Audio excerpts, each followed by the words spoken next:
Hello, welcome to the First Love Stories channel. So we're gonna see another stories. This was back in the day, August 2000, 2002, I can't remember, when the internet wasn't seen as a creepy ass place. I went on MSN Messenger and joined some random chat room for teenagers. I said something and she private messaged me, and we began talking. I knew nothing about heartbreak or being let down by a girl, so I went in with no qualms or reservations about what lay on the road ahead. We talked a while before she had to go.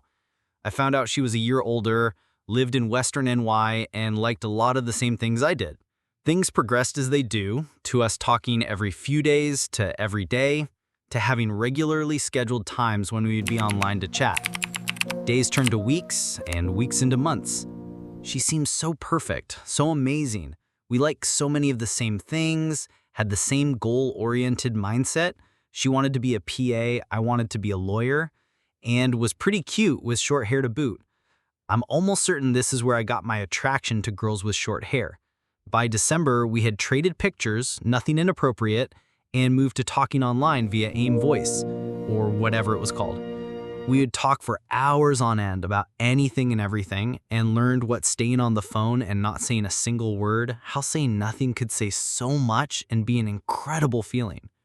We always talked about meeting, hated how we were separated by such a distance, until finally I sucked it up, but on my big boy pants, lied to my parents, and caught the first bus, train trip I could out there. She picked me up at the station with her friends, as we had talked about, and I remember the whole way there my stomach being full of butterflies. I got off the train and saw her right away. There she was. All the butterflies and knots left my stomach as I say the girl I had shared and opened up to over the last 7 months. She was prettier than her picture, had the voice of an angel, the most radiant smile, and when we first kissed that afternoon, it left me with an intoxication I haven't experienced again and don't think I ever will. That night, as we sat on her floor watching a movie, we shared those 3 little words, something we had said online and on the phone, but now they meant something. They actually had a deep, passionate emotion behind them. I had to leave 2 days later, and a very tearful goodbye and promises of returning or her visiting me were made. Unfortunately, those promises were not to be kept. We never got to visit again, and as spring gave way to summer, she got a job as a camp counselor nearby.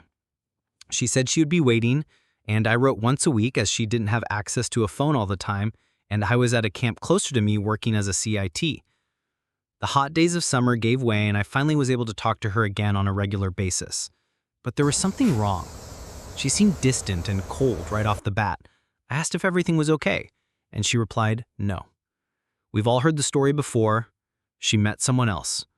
He was another counselor at the camp she worked at, someone she could talk to and see and touch, and would be around every day. They talked and got to know one another, and one day she said when they both had off, she lost her virginity to him. She said she was sorry, but knew this wasn't going to work anyways. The distance was just too great and too complicated. I didn't know what it was. It felt like the plug had been pulled on the bathtub that was my heart, my soul. I didn't get mad because I didn't know what to do. I wished her good luck and goodbye. I wallowed in self-pity for a while. My friends and games helped get things off my mind. I never talked to her again, but every now and then, as I pass through a hospital or study for my anatomy exam, I think about that short-haired girl with the cute freckles and wonder if she thinks about me too.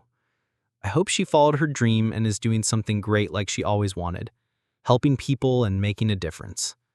Maybe our paths will cross again someday, but in this large world of ours, most likely not. And now you know the rest of the story. That's it for the stories. Hope you like the stories and share with us in the comment. I will make your stories.